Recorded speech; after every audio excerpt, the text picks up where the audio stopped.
أعوذ بالله من الشيطان الرجيم. بسم الله الرحمن الرحيم. إن الله لا يستحيي أن يضرب مثلا ما بعوضة فما فوقها فأما الذين آمنوا فيعلمون أنه الحق من ربهم وأما الذين كفروا فيقولون ماذا أراد الله بهذا مثلا يضل به كثيرا ويهدي به كثيرا وما يضل به إلا الفاسقين الذين ينقضون عهد الله من بعد ميثاقه ويقطعون ما أمر الله به أن يوصل ويفسدون في الأرض أولئك هم الخاسرون. كيف تكفرون بالله وكنتم أمواتا فأحياكم ثم يميتكم ثم يحييكم ثم إليه ترجعون. هو الذي خلق لكم ما في الأرض جميعا ثم استوى إلى السماء فسواهن 7 سماوات وهو بكل شيء عليم.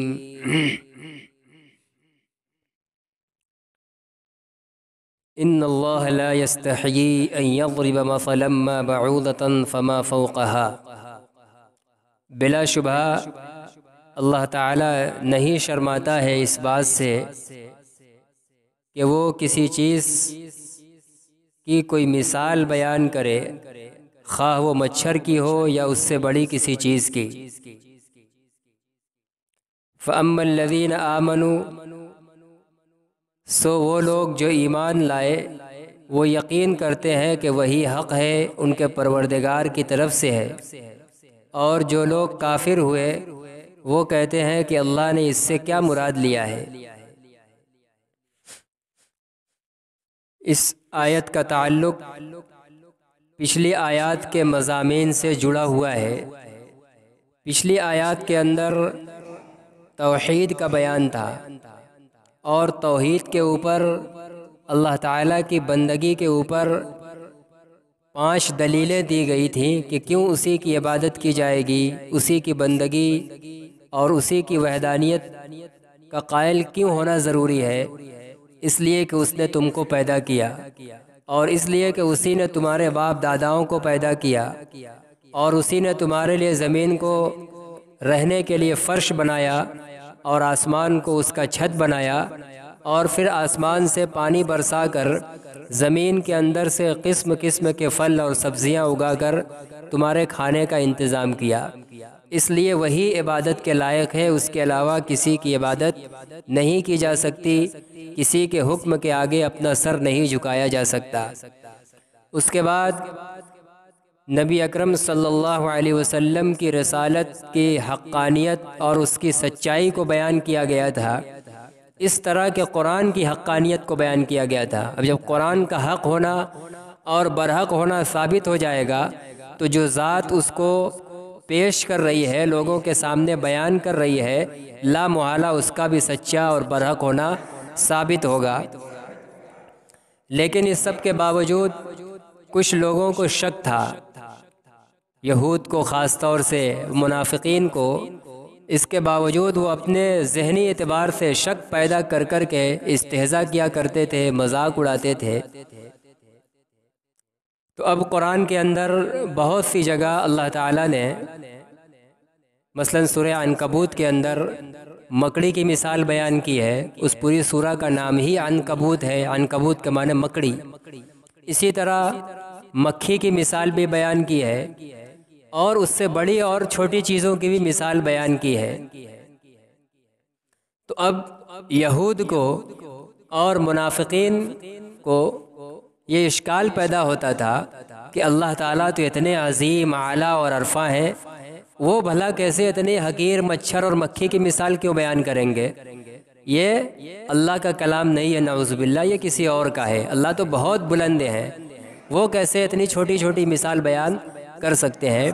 اللہ تعالیٰ اس آیت سے ان کے اسی خیال کی تردید کر رہے ہیں کہ کسی چیز کو سمجھانے کے لیے اور ذہن کے اندر بیٹھانے کے لیے کسی چیز کی حقارت اور اس کے معمولی ہونے کو کوئی معمولی سے معمولی چیز ہی کی مثال دی جائے گی، اور کسی چیز کی حقارت دل میں بیٹھانے کے لیے معمولی چیز کی مثال دینا یہ کوئی عار اور شرم کی بات نہیں ہے۔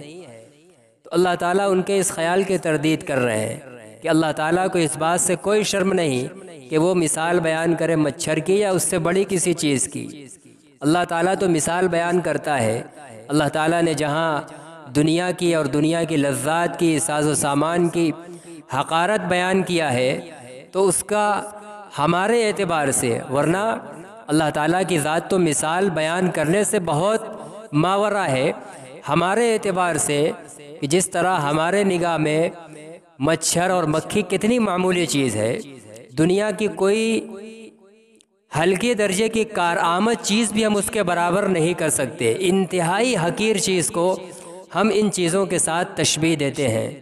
تو اللہ تعالیٰ جہاں دنیا کی اور دنیا کے ساز و سامان کی مذمت بیان کرتے ہیں تو اللہ تعالیٰ کی حیثیت، اللہ تعالیٰ کے مقابلے میں ان چیزوں کی حیثیت تو مکھی اور مچھر کے برابر بھی نہیں ہے، لیکن اللہ تعالیٰ مثال سمجھانے کے لیے دے دیتے ہیں کہ جیسے تمہارے نگاہ میں مچھر اور مکھی کی کوئی وقعت نہیں ہے، بے حیثیت چیز ہے، ایسے ہی دنیا اور اس کے رنگینیاں اور اس کے ساز و سامان سب ہماری نگاہ میں ویسے ہی ہیں۔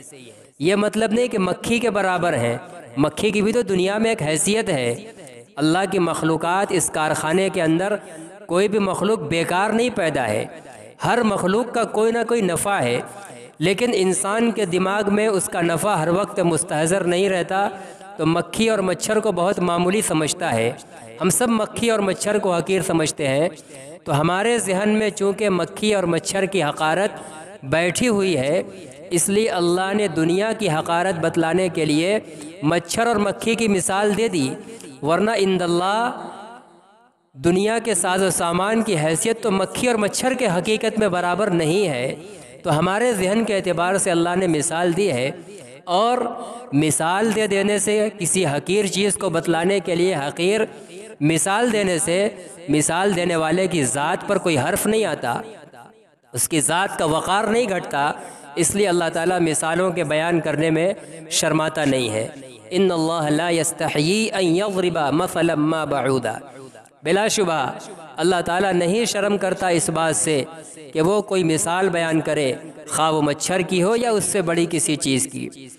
فَأَمَّا الَّذِينَ آمَنُوا فَيَعْلَمُونَ أَنَّهُ الْحَقُّ، لیکن جو اللہ اور اس کے رسول پر ایمان اور یقین رکھنے والے لوگ ہیں، ان کے پاس جب رسول اللہ صلی اللہ علیہ وسلم کی زبانی اللہ کی طرف سے کوئی بھی مثال آتی ہے، چاہے وہ کتنی ہی حقیر سے حقیر چیز کی ہو، وہ یقین کرتے ہیں کہ یہی حق ہے، ان کو شبہ نہیں ہوتا، چاہے مکھی کی مثال آئے، مچھر کی آئے، مکڑی کی آئے، ان کو ذرہ بھی شبہ نہیں ہوتا کہ اللہ تعالیٰ کی ذات اتنی بڑی، یہ ہمارے نبی اتنی چھوٹی چھوٹی مثال کیوں اللہ کی طرف منسوب کر کے بیان کر رہے ہیں، بلکہ ایمان کی برکت سے ان کا یقین بڑھتا ہے کہ ہاں یہی حق ہے من ربہم، اور یہ اللہ ہی کی طرف سے ہے۔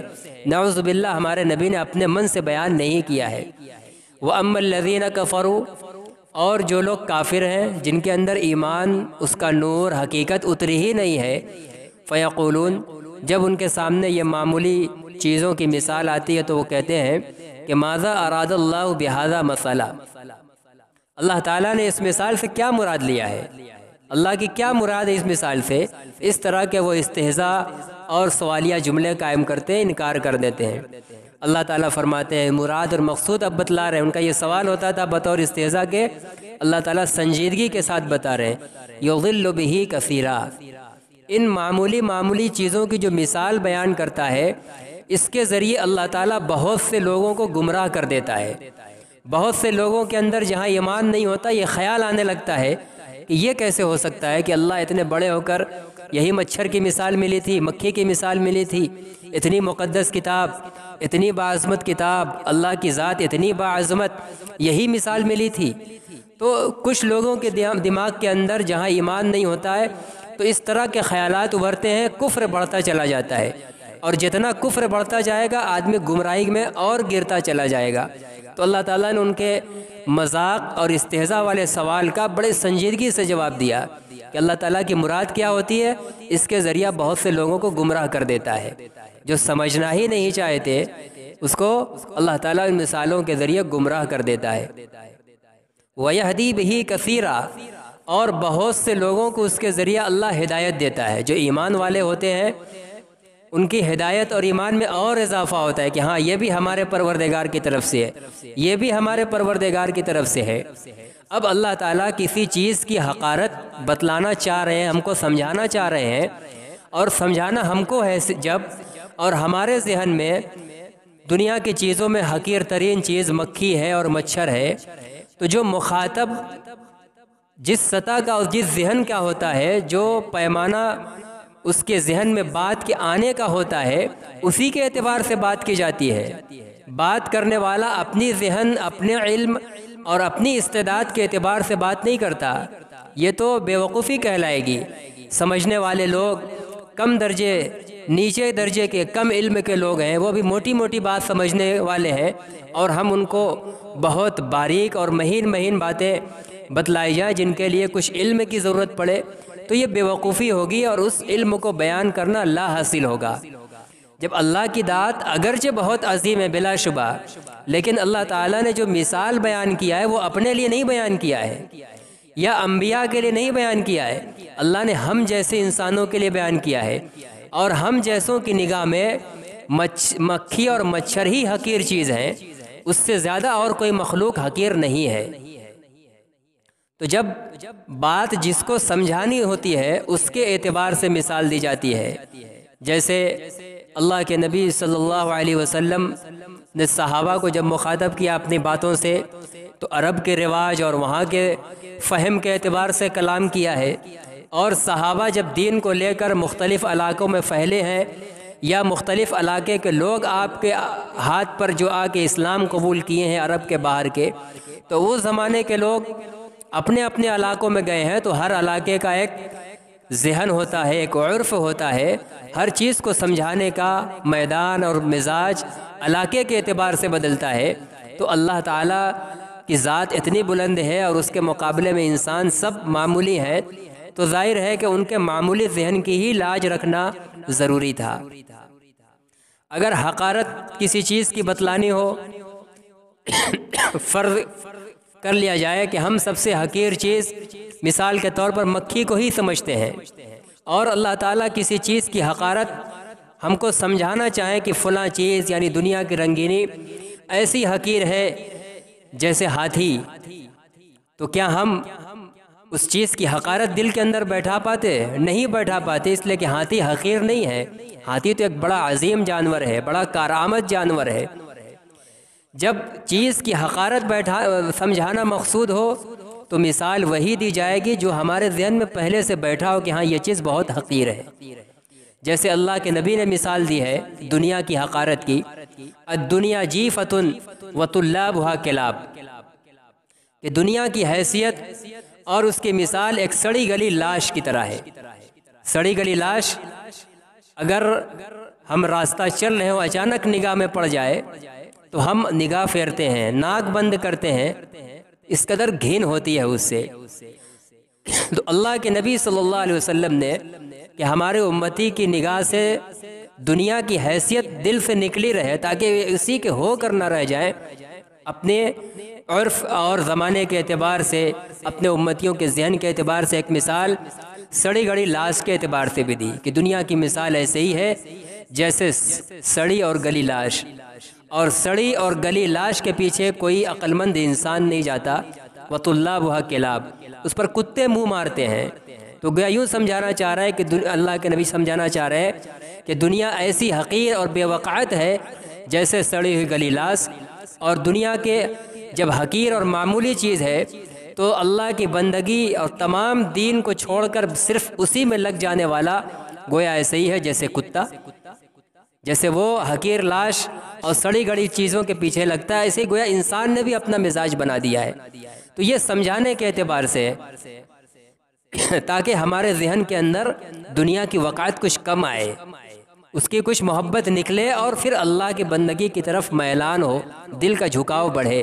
تو یہ مثال جو دی جاتی ہے مخاطب کے اعتبار سے، بولنے والے کے اعتبار سے نہیں، تو اس سے اللہ تعالیٰ کی ذات پر کوئی فرق نہیں پڑتا، اس لیے اللہ نے سمجھانا ہم کو ہے تو مثال ہمارے ذہن کے اعتبار سے دی گئی ہے۔ تو فرماتے ہیں کہ اللہ تعالیٰ جو مثال دیتے ہیں تو اس سے ایمان والوں کا تو یقین اور بڑھتا ہے، جتنی عاجزی آتی ہے ان کا یقین بڑھتا جاتا ہے کہ ہاں یہ بھی اللہ کا کلام ہے، یہ بھی اللہ کی طرف سے ہے، اور اس مثال کے مقصد کو سمجھنے کی کوشش کرتے ہیں، اس کے مطابق عمل کرنے کی کوشش کرتے ہیں۔ اور کافر لوگ استہزاء کرتے ہیں، مذاق اڑاتے ہیں، تو اللہ تعالیٰ فرماتے ہیں کہ ان مثالوں کے ذریعے اللہ تعالیٰ بہتوں کو گمراہ کر دیتا ہے کہ وہ اس کا انکار کر بیٹھتے ہیں، اور بہت سے لوگ ہدایت پا جاتے ہیں۔ وَمَا يُضِلُّ بِهِ إِلَّا الْفَاسِقِينَ، اور کہہ رہے کہ اور اس کے ذریعے ان حقیر مکھی اور مچھروں کی مثالوں کے ذریعے اللہ تعالیٰ گمراہ نہیں کرتا ہے مگر کافر لوگوں کو۔ ایمان والے گمراہ نہیں ہوتے، ایمان جب اتر گیا ہے وہ تو جو بھی آتا جائے گا اللہ اور اس کے رسول کی طرف سے تو ان کے دل کے اندر بیٹھتا چلا جائے گا کہ ہاں یہ بھی ہمارے رب کی طرف سے، اس پر بھی یقین کریں گے، ایمان میں اضافہ ہوگا۔ لیکن جو کافر اور منکر لوگ ہیں، جو پہلے ہی سے اللہ کی اطاعت کا پٹہ اپنی گردن سے نکالے ہوئے ہیں، ان کے سامنے جو مثال آتی ہے تو وہ گمراہ ہو جاتے ہیں۔ فرماتے ہیں کہ ان مثالوں کے ذریعے کافر لوگ ہی گمراہ ہوتے ہیں۔ الذین ینقضون عہد اللہ من بعد میثاقہ، کون ہے کافر لوگ؟ کیا ہیں ان کی عادتیں؟ کہہ رہے جو لوگ اللہ کے عہد کو توڑتے ہیں اس کے پختہ کرنے کے بعد۔ عہد کہتے ہیں دو آدمی کے درمیان کوئی پختہ بات چیت اور معاملہ ہو جائے، کسی چیز کے لین دین کا یا کسی کام کے کرنے کا، جس کو وعدہ بھی کہا جاتا ہے، اور اس معاملے میں جس پر عہد ہو رہا ہے دو آدمی کے درمیان، اگر اس پر جانبین سے قسم بھی کھا لی جائے تو اس کو میثاق کہتے ہیں۔ بغیر قسم کھائے صرف زبانی وعدہ اور پکی بات ہو رہی ہے تو وہ عہد ہوتا ہے، جس کو پورا کرنے کا پختہ ارادہ ہو، اور اس وعدے پر جانبین سے اگر قسم بھی کھا لی جائے تو اس کو میثاق کہتے ہیں، جو انتہائی تاکیدی اور پختہ ہو جاتا ہے۔ قسم کے ذریعے آدمی کسی چیز کے اندر زور اور تاکید پیدا کرتا ہے۔ تو اسی طرح فرماتے ہیں کہ یہ کافر لوگ جو ان مثالوں کا استہزاء کر کر کے گمراہ ہوتے ہیں، ان کا حال یہ ہے کہ یہ اللہ سے انتہائی پختہ عہد کرنے کے بعد انہوں نے اللہ کے عہد کو توڑ دیا ہے۔ وہ عہد کیا تھا؟ عالم ارواح کے اندر جب اللہ تعالیٰ نے تمام روحوں کو جمع کیا تھا حضرت آدم علیہ السلام کے جسم اطہر سے نکال کر ان کی قیامت تک جتنی ذریت پیدا ہوگی سب کو جمع کیا تھا، اور وہاں اللہ تعالیٰ نے اپنی ربوبیت کا عہد لیا تھا، لوگوں سے، تمام لوگوں سے سوال کیا تھا الست بربکم، کیا میں تم لوگوں کا پروردگار نہیں ہوں؟ تو ان لوگوں نے اس وقت تمام امتیوں نے، ہم سب نے بہت پختہ عہد کیا تھا، قالوا بلا۔ قرآن کے اندر اللہ تعالیٰ نے اس عہد کو نقل کیا ہے، تمام لوگوں نے بیک زبان کہا تھا کہ کیوں نہیں، آپ ہمارے رب ہیں، آپ ہی ہمارے پالن ہار ہیں۔ لیکن دنیا میں آنے کے بعد کافر لوگ بھول گئے، اللہ تعالیٰ کو چھوڑ کر کسی اور کو پوجنے لگے، اوروں کی عبادت کرنے لگے، اوروں کے آگے اپنا سر جھکانے لگے۔ انہیں کو کہہ رہے ہیں کہ انہوں نے جو عالم ارواح کے اندر عہد کیا تھا، انتہائی پختہ عہد، بڑی تاکید کے ساتھ کہا تھا اور قسم کھا کر کہا تھا، وَقَالُوا بَلَا وَرَبِّنَا، کیوں نہیں، ہمارے پروردگار کی قسم، آپ ہمارے رب ہیں۔ تو اسے کہتے ہیں کہ انتہائی قسم والے پختہ عہد کو انہوں نے توڑا ہے یہ فاسق لوگ۔ تو جو آ کے دنیا کے اندر عالم ارواح میں کیا ہوا عہد توڑ چکے ہیں، اللہ تعالیٰ جو قرآن کے اندر مثالیں بیان کرتا ہے، اللہ فرماتے ہیں کہ ایسے ہی کافر لوگ گمراہ ہوتے ہیں۔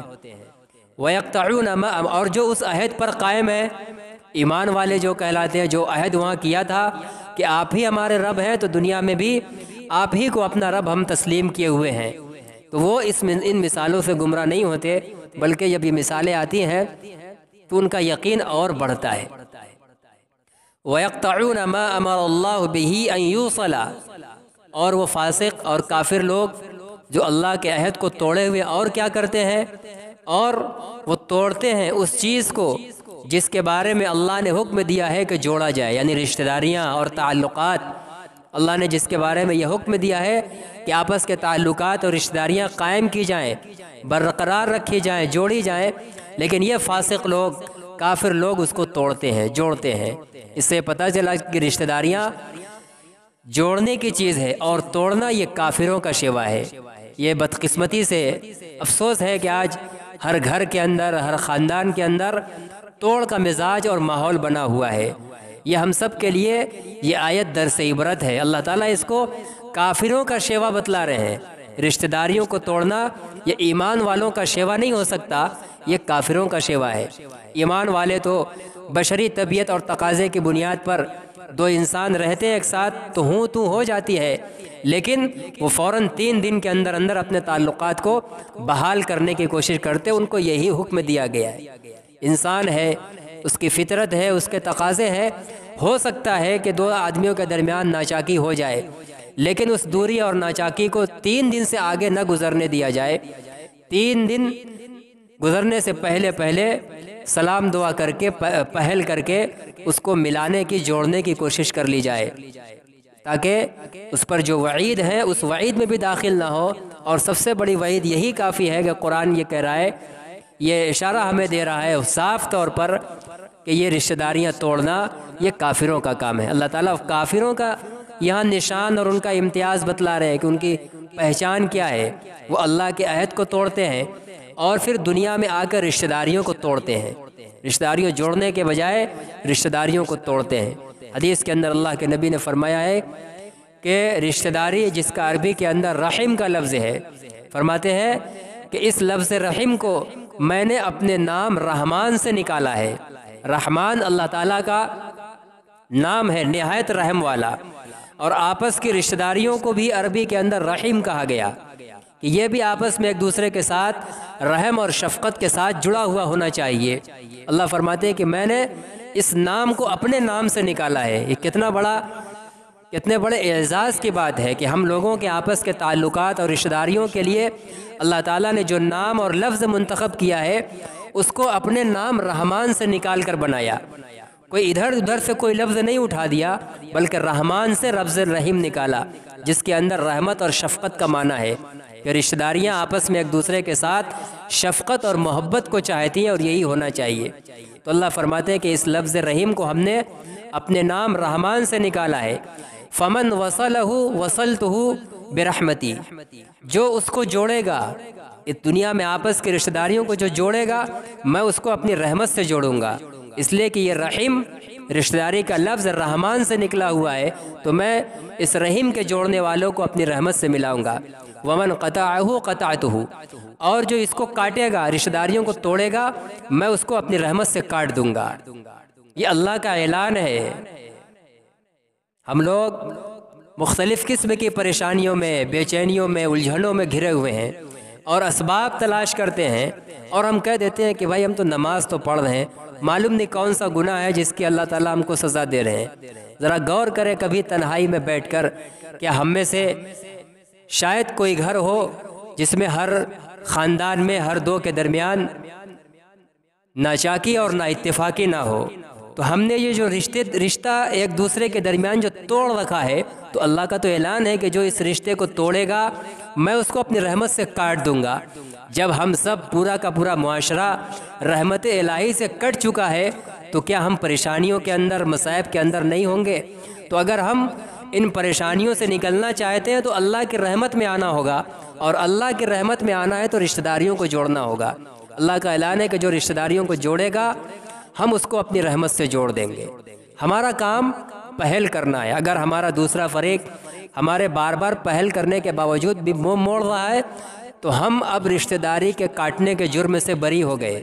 ہم نے پوری ملانے کی اور جوڑنے کی کوشش کی، لیکن وہی کٹ رہا ہے، تو اب وہ مجرم ہے، وہ ذمہ دار ہے۔ لیکن حتی الامکان ہمیں کوشش کرنا چاہیے تاکہ ہم اس دردناک اعلان میں شامل ہونے سے بچ جائیں۔ اتنا خطرناک اعلان ہے، اللہ اعلان کر رہے ہیں کہ جو اس رشتہ داری کو کاٹے گا، میں اس کو اپنی رحمت سے کاٹ دوں گا۔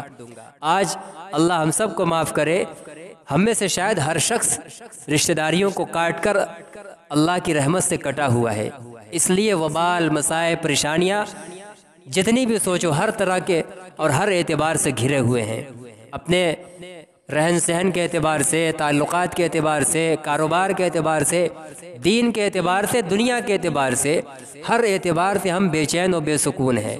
تو اس کے بہت سارے اسباب میں سے ایک سبب ہمارے آپس میں، خاندانوں میں رشتہ داریوں کا ٹوٹنا اور کٹنا بھی ہے۔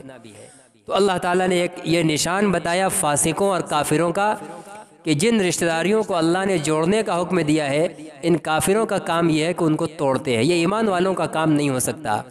اب ہم لوگ ایسا کام کرنے کی طرف چل پڑے ہیں جو ایمان والوں کے شان نشان نہیں تھا۔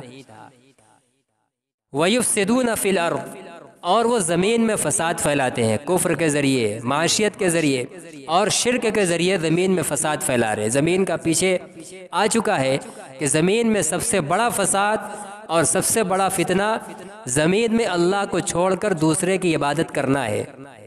اس سے بڑا کوئی فساد نہیں ہو سکتا۔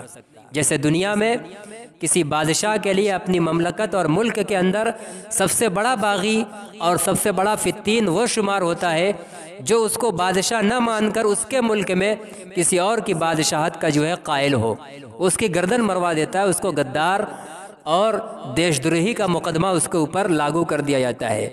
تو دنیا کا چھوٹا سا بادشاہ جب یہ کر سکتا ہے تو اللہ تعالیٰ جو تمام بادشاہوں کے بادشاہ ہیں، سب کے خالق ہیں، تو ان کو تو بہت زیادہ حق بنتا ہے کہ بالکل بھی اپنی اس بنائی ہوئی کائنات کے اندر اپنے علاوہ کسی کی پرستش اور عبادت برداشت نہ کریں۔ اسی لیے اللہ نے کفر اور شرک کو زمین کا سب سے بڑا فتنہ اور سب سے بڑا فساد کہا ہے۔ تو یہ کافر لوگ یہ کام کرتے ہیں، مشرک لوگ یہ کام کرتے ہیں کہ اللہ کی زمین میں اللہ کے علاوہ دوسروں کو پوجتے ہیں، دوسروں کے آگے اپنے سر کو جھکاتے ہیں۔ تو کفر اور شرک یہ زمین کا بہت بڑا فساد ہے۔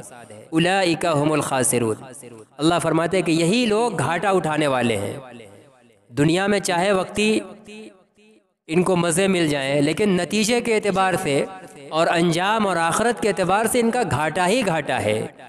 ایمان والا اگر دنیا کے رنگینیوں میں پھنس گیا، ایمان دل میں ہوتے ہوئے عبادت میں کوتاہی کر رہا ہے، سستی کر رہا ہے، گناہ پر گناہ کر رہا ہے، لیکن اس کا گھاٹا ایک محدود وقت کے لیے ہے، وہ جہنم میں جائے گا۔ اگرچہ وہ جانا بھی بہت ہی تکلیف دہ اور دردناک ہے، لیکن چاہے کتنوں لمبی مدت تک وہ رہے، لیکن اس کا ایک وقت اللہ کی طرف سے متعین ہے کہ وہ نکال کر پھر جنت میں داخل کیا جائے گا۔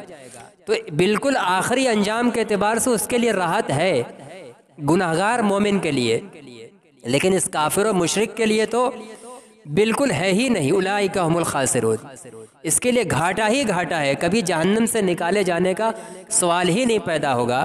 اس لیے فرماتے ہیں کہ یہی لوگ حقیقی گھاٹا اٹھانے والے ہیں۔ دنیا کی نعمتیں ملنا یہ فائدے کا اور نہ ملنا یہ گھاٹے کا معیار نہیں ہے۔ بسا اوقات لوگوں کے ذہن میں سوال آتا ہے، اور صحابہ کے ذہن میں بھی سوال آیا تھا، اللہ کے نبی سے سوال بھی کیا تھا کہ یہ لوگ اللہ کا انکار کرتے ہیں، اللہ کی عبادت نہیں کرتے، بتوں کو پوجتے ہیں، پھر یہ دنیا میں ہم سے آگے کیوں ہیں؟ ان کی سلطنتیں، حکومتیں زیادہ ہیں، اور آج بھی دنیا کے مالداروں کی جب فہرست آتی ہے تو کوئی غیر مسلم ہی سب سے اوپر ہوتا ہے۔ تو سب سے زیادہ مال و دولت، حکومت، سب کچھ ان کے پاس، جبکہ ہم اللہ کو ماننے والے، اس کی عبادت کرنے والے، اللہ اکبر، سبحان اللہ، الحمدللہ، اس کی بڑائی، تعریف اور پاکی بیان کرتے، پھر بھی ہم کیوں پریشان ہیں اور وہ لوگ بڑے خوشحال لوگ ہیں؟ تو اس کا جواب اللہ کے نبی نے بھی دیا تھا، اس کا یہی جواب یہ ہے کہ دنیا کی نعمتوں کا ملنا یہ کامیابی کی دلیل نہیں ہے، اور دنیا کی پریشانیوں کا ملنا یہ ناکامی کی دلیل نہیں ہے۔ اللہ تعالیٰ جب کسی سے ناراض ہوتے ہیں اور جو خدا کا باغی بن جاتا ہے کفر اور شرک کے اندر مبتلا ہو کر، تو اللہ تعالیٰ اس سے حقیر چیزوں کو نہیں چھینتے۔ اللہ کے ہاں تو اس کی مثال تو قرآن میں وہ دنیا کی زینت کو اللہ نے کہیں مکھی اور کہیں مچھر سے تشبیہ دے رکھی ہے۔ اگر ہم کسی سے ناراض ہوتے ہیں تو ہم اس سے اگر ہم نے اس کو 5 روپے کا پین دیا ہو تو وہ واپس لینا چاہتے ہیں۔ اگر ہم نے اس کو تعلق جب صحیح ہو، لاکھوں کروڑوں کا کوئی گفٹ دیا ہو، انعام دیا ہو، اور جب وہ ہمارے خلاف کوئی قدم اٹھاتا ہے، تعلق بگڑ جاتا ہے، تو وہ ہم قیمتی گفٹ واپس لینا چاہتے ہیں۔ دو چار 5 روپے کا کوئی سامان دیا ہوا وہ واپس نہیں لینا چاہتے، اس لیے کہ اس کی ہمارے یہاں کوئی وقت نہیں ہوتی۔ اسی طرح دنیا کی اللہ کے یہاں کوئی وقت نہیں ہے۔ جب کوئی گمراہ ہونا چاہتا ہے اپنی بدبختی کی بنا پر، تو اللہ تعالیٰ کی دولت میں، اس کی نعمتوں میں سب سے قیمتی دولت ایمان اور ہدایت کی دولت ہے۔ تو جو اپنی بدبختی سے گمراہ کی طرف ہی جانا چاہتا ہے تو اللہ تعالیٰ اس کے دل پر وہ مارتے ہیں کہ وہ ہدایت اور ایمان کی قیمتی دولت سے محروم ہوتا ہے۔ اللہ تعالیٰ وہ چھین لیتے ہیں، دنیا نہیں چھینتے، جو کہ مچھر اور مکھی کے برابر ہے۔ مچھر اور مکھی کے برابر چیز کر کیا کریں گے؟ اور ایمان والوں کو نہیں دیتے اللہ تعالیٰ اس کی طرف توجہ، اس لیے کہ ہم اس بندے کے لیے آخرت میں اس کے مجاہدے پر بڑی سے بڑی نعمت تیار کر رکھے ہوئے ہیں، تو ہم اس دنیا کے مچھر اور مکھی کے برابر جیسی نعمتوں میں ہم اس کو کیوں الجھائیں؟ اس کو خالی رکھیں تاکہ یہ ہمارے لیے کام کرتا رہے، عبادت کرتا رہے، اور پھر ہم اس کے لیے ہمیشہ کی نعمتیں تو ہم نے تیار کر ہی رکھی ہے۔ تو اللہ تعالیٰ جب ہم سے راضی ہوئے ہیں تو ہم کو بڑا انعام دینا چاہتے ہیں، دنیا کے مچھر اور مکھی کے برابر کی چیز نہیں دینا چاہتے، اسی لیے ہمارے پاس دنیا کم ہے، اور اللہ تعالیٰ ان کو چونکہ آخرت میں کچھ نہیں دینا چاہتے ہیں، اور اسی دنیا کے ان رنگینیوں میں جو اللہ کے ہاں مچھر کے برابر ہیں وہ اس کو بہت بڑا سمجھتے ہیں، اس میں پھنسا کر اصل قیمتی چیز ایمان کو چھین لیتے ہیں، اور ایمان والے کو قیمتی ایمان کی دولت دیتے ہیں، اور دنیا کی نعمتیں ان کو زیادہ ملے کم ملے اللہ تعالیٰ اپنے ماننے والوں کے بارے میں یہ پرواہ نہیں کرتے، بلکہ ایمان کی دولت کے نتیجے میں آخرت کی جو ابدی نعمتیں تیار کی ہوئی ہیں اللہ تعالیٰ کی نگاہ اس پر ہوتی ہے، اس لیے ہم ایمان والوں کو اس پر نگاہ ہونی چاہیے۔ اسی لیے حدیث میں آپ نے فرمایا کہ الدنیا سجن المؤمن وجنت الکافر، دنیا ایمان والوں کے لیے قید خانہ ہے۔ اب قید خانے میں کیا چاہیے؟ قیدی سوچتا ہے جیل کے اندر کہ بس اتنا کچھ پیٹ کے اندر چلا جائے کہ جان باقی رہے، رمق باقی رہے، بدن کے اندر طاقت اور تندرستی باقی رہے، اور ساری خواہشات پوری ہو جائیں، اس کے لیے تو جنت کی جگہ ہے، جنت میں تمام خواہشات پوری ہوں گی۔ دنیا خواہشات کی تکمیل کی جگہ نہیں ہے، اس لیے ایمان والوں کے لیے یہ قید کے درجے میں ہے۔ ایک قید کے اندر آدمی اپنا محل بنانے کی کوشش نہیں کرتا، وہاں بہت دولت اور پونجیاں جمانے کی فکر نہیں کرتا، بس وہاں گزر کسی طریقے سے ہو جائے اسی پر قناعت کر کے اپنا وقت کاٹتا ہے، اور کسی طرح وہاں سے ضمانت مل جائے، رہائی ہو جائے، اس کے فراق میں رہتا ہے، اور رہائی ملنے کے بعد ہم ٹھیک سے زندگی گزارے۔ تو ایمان والوں کا یہی حال ہونا چاہیے کہ ہم قید کے اندر ہیں، بس کسی طریقے سے وقت گزر جائے اور جلدی سے ہم اس قید خانے سے نکلیں، اور پھر ہم اپنے اصلی وطن جنت کی طرف چلیں اور وہاں ہماری خواہشات پوری ہوں۔ اور کافروں کے لیے اللہ نے جنت بنا دیا ہے، یہ اپنی سب خواہش پوری کریں، اور پھر جب جہنم میں جائیں گے اولئک هم الخاسرون، انجام کے اعتبار سے وہ گھاٹے ہی گھاٹے میں ہیں۔ یہ جو مزہ ہے چند دن کا ہے، ان کو اس مزے پر کچھ ملنے والا نہیں ہے۔ ایمان والوں کو اگر اللہ تعالیٰ دولت کی فراوانی دیتے ہیں اور وہ اس دولت کو اللہ کے حکم کے مطابق خرچ کرتا ہے تو وہ خرچ کرنا بھی اس کے لیے عبادت بن جاتا ہے، آخرت میں اس کا عوض بھی ملے گا۔ کافر کو تو کچھ بھی نہیں ملے گا، وہ لاکھ اپنے مال سے کسی بھوکے کو کھانا کھلا دے، کپڑا پہنا دے، لیکن چونکہ دل کے اندر ایمان نہیں ہے، کفر اور شرک ہے، اس کو آخرت میں کچھ نہیں ملے گا۔ دنیا میں مل سکتا ہے، اس کو غریبوں کی مدد کرنے پر، لوگوں کے کام آنے پر اللہ تعالیٰ اس کی دنیا کو اور بڑھا دیں گے تاکہ وہ اسی میں مگن رہے، اور انجام کے اعتبار سے وہ گھاٹے ہی اٹھانے والے ہیں۔ اس لیے ایمان والوں کو بددل اور مایوس نہیں ہونا چاہیے کہ ہم اللہ کے ماننے والے ہیں تو ہمارے پاس دنیا کم کیوں ہے، اس لیے کہ دنیا کی وقت ہماری نگاہ میں اس لیے سوال پیدا ہو جاتا ہے، اللہ کی نگاہ میں اس کی کوئی وقت ہی نہیں ہے۔ ایک حدیث کے اندر اللہ کے نبی نے فرمایا ہے لو کانت الدنیا عند اللہ جناح بعوضۃ، اگر دنیا کی حیثیت اللہ کی نگاہ میں مچھر کے ایک پر کے برابر بھی ہوتی، ما سقی الکافر منہا شربتن، تو کافر کو دنیا کے پانی میں سے ایک گھونٹ بھی نہ پلایا جاتا۔ کافر کفر اور شرک کی بنا پر اللہ کا ایسا باغی اور ایسا دشمن ہے کہ وہ اللہ کی نعمتوں کا حقدار نہیں ہے، لیکن دنیا کی نعمتوں کی اللہ کے ہاں مچھر کے پر کے برابر بھی حیثیت نہیں ہے، اس لیے کافر اس سے فائدہ اٹھا رہا ہے تو اللہ کو کوئی پرواہ نہیں۔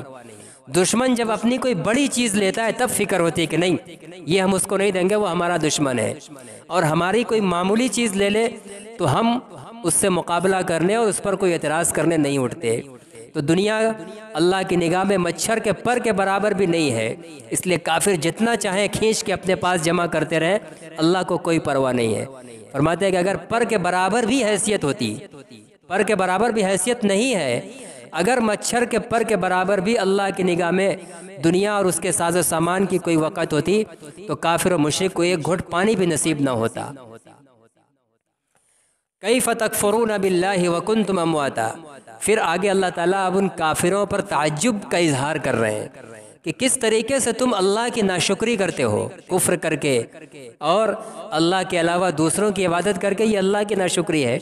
وکنتم امواتا، حالانکہ تم مردہ تھے، فاحیاکم، اس نے تم کو پیدا کیا۔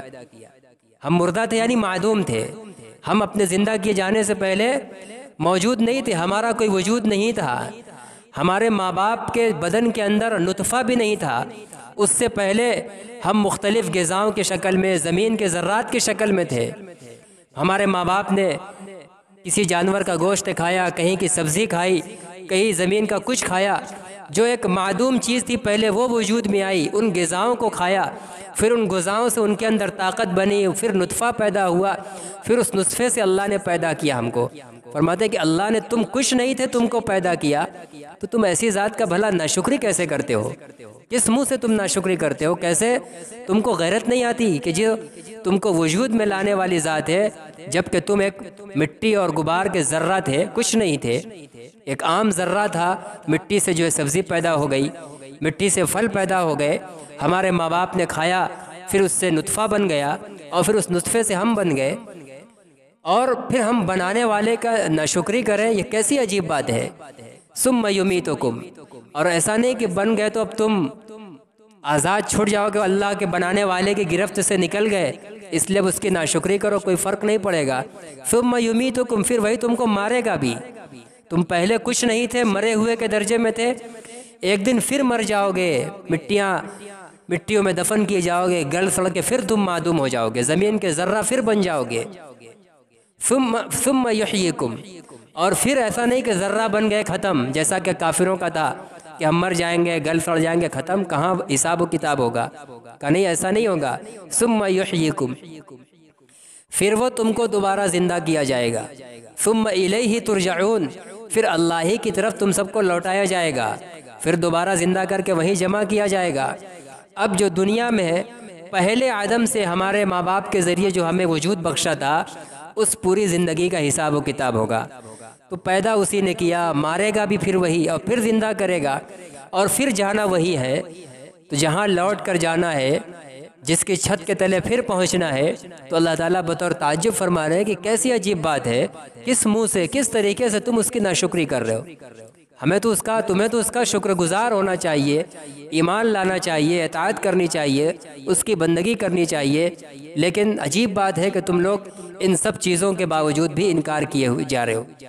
هو الذی خلق لکم ما فی الارض جمیعا، وہی ہے جس نے تمہارے لیے پیدا کیا ان تمام چیزوں کو جو زمین کے اندر ہے، زمین کی تمام چیزیں، چھوٹی بڑی، حتیٰ کہ مفسرین نے لکھا ہے کہ زہریلی اور کیڑے مکوڑے جو نہیں کھائے جاتے وہ جانور، سب کچھ اللہ تعالیٰ کہتے ہیں سب تمہارے فائدے کے لیے۔ قدرت کے کارخانے کے اندر کوئی چیز بیکار نہیں ہے، زہر بھی کبھی کبھی انسان کو نفع دیتا ہے، کوئی نہ کوئی موقع پر وہ بھی مفید اور کارآمد ہوتا ہے۔ تو قدرت کے کارخانے میں کوئی چیز مضر نہیں ہے، سب چیز کوئی نہ کوئی فائدے کی، اور سب اللہ کہہ رہے تمہارے لیے پیدا کیا ہے۔ جب اللہ نے سب کچھ تمہارے لیے پیدا کیا ہے تو تم کو اس پیدا کرنے والے کا ہونے میں کیا ہو رہا ہے؟ جب اللہ نے تمہارے لیے تمام چیزوں کو پیدا کر دیا، آگے کوئی اور ضرورت پڑے گی، کوئی اور حالات آئیں گے، تو کیا وہ تمہارے لیے پیدا نہیں کر سکتا ہے؟ جب ایک ذات نے ہمارا سب ذمہ لے لیا ہے، جیسے بچہ جب ہوتا ہے، جب اس کا ذمہ دار سب کچھ اس کا باپ ہوتا ہے، وہ فکر مند نہیں ہوتا کہ آج رات کو سوئیں گے اور صبح اٹھیں گے تو ناشتے کا نظام کیسے ہوگا، کیسے دودھ آئے گا، کیسے پاپے آئیں گے، دوپہر کا کیسا انتظام ہوگا، تانی کٹ رہی ہے تو کیسے اگلے کا انتظام ہو، کچھ بھی اس کو فکر، نو ٹینشن رہتا ہے۔ کیوں؟ اس کو یقین ہوتا ہے کہ ہمارا باپ ہے، وہ ہماری سب کچھ ذمہ داری لے چکا ہے۔ اللہ تعالیٰ کہہ رہے ہیں کہ اللہ بھی تمہارے لیے ایسے ہی سب ذمہ داری لے چکا ہے، سب کچھ اس نے تمہارے لیے پیدا کیا ہے، تو پھر کیوں ان چیزوں کے پیچھے بھاگ جا رہے ہو؟ جب ہمیں پتہ ہے کہ یہ چیز ہماری ہی ہے تو پھر کیوں ہم اس کے پیچھے بھاگیں؟ ہماری ہے، ہماری ہی رہے گی۔ ہمیں کیا اب غور کرنا ہے کہ ہم پھر کس لیے ہیں؟ جب سب چیز ہماری ہے تو ہم بھی کسی چیز کے لیے ہیں یا یوں ہی پیدا کیے گئے ہیں؟ اللہ نے فرمایا ہے قرآن میں دوسری جگہ کہ ما خلقت الجن والانس الا لیعبدون، کہ انسان اور جنات کو عبادت کے لیے، اللہ کی عبادت کے لیے پیدا کیا گیا۔ دنیا کے تمام مخلوقات انسان کے لیے۔ سورج کے اندر یہ طاقت نہیں ہے کہ وہ انکار کر دے کہ کل صبح مثلاً ہم انسانوں کو نفع نہیں پہنچائیں گے، ہم نہیں طلوع ہوں گے، ہم ایسے ہی چھپے رہیں گے تاکہ 48 گھنٹے رات ہو جائے۔ اس کے اندر یہ طاقت نہیں ہے۔ چاند کی یہ مجال نہیں ہے کہ وہ انکار کر دے کہ ہم انسانوں کے اوپر اپنی روشنی نہیں دیں گے۔ بادل کی یہ مجال نہیں ہے کہ انکار کر دے کہ ہم نہیں برسائیں گے۔ زمین کی یہ طاقت نہیں ہے کہ وہ انکار کر دے کہ ہم اپنے اندر سے اگا کے انسانوں کو نفع نہیں پہنچائیں گے۔ سب کو اللہ نے فرمایا هو الذی سخر لکم ما فی الارض وما فی السماوات، ہے نا جگہ فرمایا کہ وہی اللہ ہے جس نے آسمان و زمین کی تمام چیزیں تمہارے تابع کر دیا ہے۔ وہ مجبور ہے تمہارے لیے کام کرنے پر۔ سورج ہمارے لیے مجبور ہے، چاند ہمارے لیے مجبور ہے، تمام مخلوقات ہمارے لیے مجبور ہیں، وہ ہم کو فائدہ پہنچا کر رہیں گی، وہ انکار نہیں کر سکتی ہماری خدمت سے۔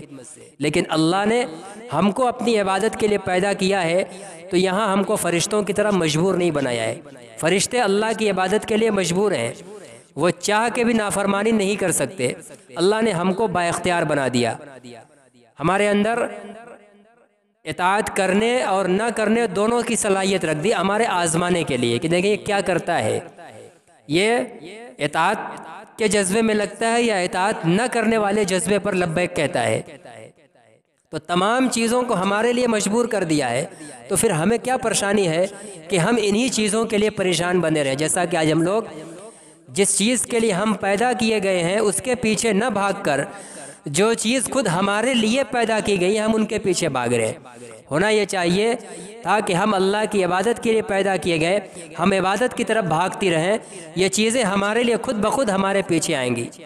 رزق کے بارے میں مثلاً حدیث کے اندر کہا گیا ہے کہ وَعْلَمْ أَنَّ النَّفْسَ لَن تَمُوتَ حَتَّى تَسْتَكْمِلَ رِزْقَهَا، کہ کوئی جان، کوئی جاندار اس وقت تک مر نہیں سکتا جب تک کہ وہ اپنا لکھا ہوا رزق پورا مکمل نہ کر لے۔ تو جب پورا مکمل رزق جب تک حلق سے نیچے نہیں اتر جائے گا تب تک ہمیں موت نہیں آنی ہے۔ گویا موت کا آنا بعد میں ہوگا اور رزق کی تکمیل پہلے ہوگی۔ تو پھر ہم کیوں رزق کے پیچھے اتنا زیادہ بھاگیں کہ عبادت جس کے لیے ہم پیدا کیے گئے اس سے غافل ہو جائے؟ اللہ کے نبی تو اعلان کر رہے ہیں کہ جتنا لکھا وہ حلق کے اندر جا کر رہے گا۔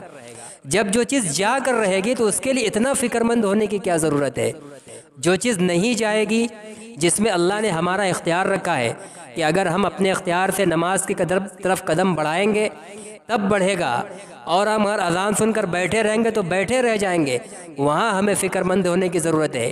یہ کیفیت پیدا کرنے کی ضرورت ہے کہ ہمارا قدم اذان سن کر، اللہ کا حکم ہر موقع کا سن کر قدم لپکے، تاکہ ہم اللہ کے بندوں میں، متقین میں شمار ہو جائیں، اللہ کے ماننے والوں میں شمار ہوں۔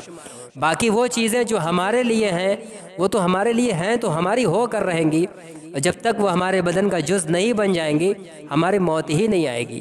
تو اللہ فرما رہے کہ وہی اللہ ہے، تم اس کی ناشکری کرتے ہو۔ حال یہ ہے کہ اس نے تمہارے لیے ان تمام چیزوں کو پیدا کر دیا جو زمین کے اندر ہے۔ جب تمہارے لیے وہ چیزیں پیدا ہیں تو تمہیں تو اس کو فکر کرنے کی ضرورت ہی نہیں ہے۔ ثم استوى الى السماء، پھر زمین کی تمام چیزوں کو پیدا کرنے کے بعد اس نے آسمان کا قصد کیا، پھر اللہ تعالیٰ آسمان کی طرف متوجہ ہوا۔ فسواہن سبع سماوات، پھر اس نے آسمانوں کو 7 آسمان بنایا۔ اللہ تعالیٰ نے پہلے زمین اور اس کی تمام چیزوں کو پیدا کیا، اور پھر زمین کے اوپر چھت کے لیے، اور پھر بہت سا فائدہ اور کام چھت سے لیا جاتا ہے، لائٹ کا، سایہ کا، بہت ساری چیزوں کا۔ تو اللہ تعالیٰ نے ان تمام چیزوں کے لیے آسمان کا چھت بنایا اور وہ 7 بنائی۔ وَهُوَ بِكُلِّ شَيْءٍ عَلِيمٌ، اور وہ ہر چیز کو خوب جاننے والا ہے، ہر چیز اس کے علم کے اندر ہے، کوئی ذرہ اس کے علم سے باہر نہیں ہے۔ ساتوں زمین اور ساتوں آسمان کا ہر ذرہ اس کے علم کے اندر ہے، کوئی چیز اس کے باہر نہیں ہے۔ اس لیے ہمیں جو چیز ہمارے لیے پیدا ہوئی ہیں وہ ہم کو فائدہ پہنچانے پر مجبور کی گئی ہیں، ہمیں اتنا بے چین ہونے کی ضرورت نہیں ہے۔ ہمیں فکر اس کی کرنے کی ضرورت ہے جس کے لیے ہم پیدا کیے گئے ہیں، اور ہم اس کے لیے مجبور نہیں بنائے گئے۔ اللہ نے آزمانے کے لیے ہمارے اندر اختیار رکھ دیا اس کو کرنے نہ کرنے کا، ہمارے اندر یہ صلاحیت رکھ دی کہ ہم اپنے اختیار سے چاہیں تو اس کے کرنے کی طرف قدم بڑھائیں، اور چاہے نہ قدم بڑھائیں، نہ ماننے والوں کی طرح رہ جائیں۔ تو فکر اس کی کرنے کی ضرورت ہے کہ جس کے لیے ہم پیدا کیے گئے ہم اپنے کام کو پورا کریں، ورنہ مخلوقات تو اپنا کام کر رہی ہیں۔ جب سے دنیا قائم ہوئی ہے آج تک کوئی دنیا کا ریکارڈ ہے کہ سورج نے کبھی انکار کیا ہو کہ آج ہم طلوع نہیں ہوں گے؟ چاند نے کبھی انکار کیا ہو؟ کبھی کسی اور مخلوق نے انکار کیا ہو؟ ہم ہر نعمتوں سے، ہر مخلوق سے، دنیا کے اندر اللہ کی تمام پیدا کی چیزوں سے فائدہ اٹھا رہے، اور سب ہم کو فائدہ پہنچانے پر مجبور ہیں۔ اس لیے ہمیں یہ پیغام مل رہا ہے کہ ہم جس چیز کے لیے پیدا کیے گئے ہیں زیادہ فکر کرنے کی اس کی ضرورت ہے۔ اب آگے اگلی آیت کے اندر حضرت آدم علیہ السلام کی پیدائش کا، اور اس وقت جو فرشتوں نے اعتراض کیا تھا، جو اللہ تعالیٰ سے گفتگو ہوئی تھی، وہ مرحلہ وار جو پھر پیدا کرنے کے بعد ابلیس کو سجدہ کرنے کا حکم دیا گیا، پھر وہ انکار کرنے کے بعد ہمیشہ کے لیے نکال دیا گیا، ان چیزوں کا بیان جو بہت مشہور واقعہ ہے اگلی آیت سے، اگلے رکوع سے شروع ہو رہا ہے۔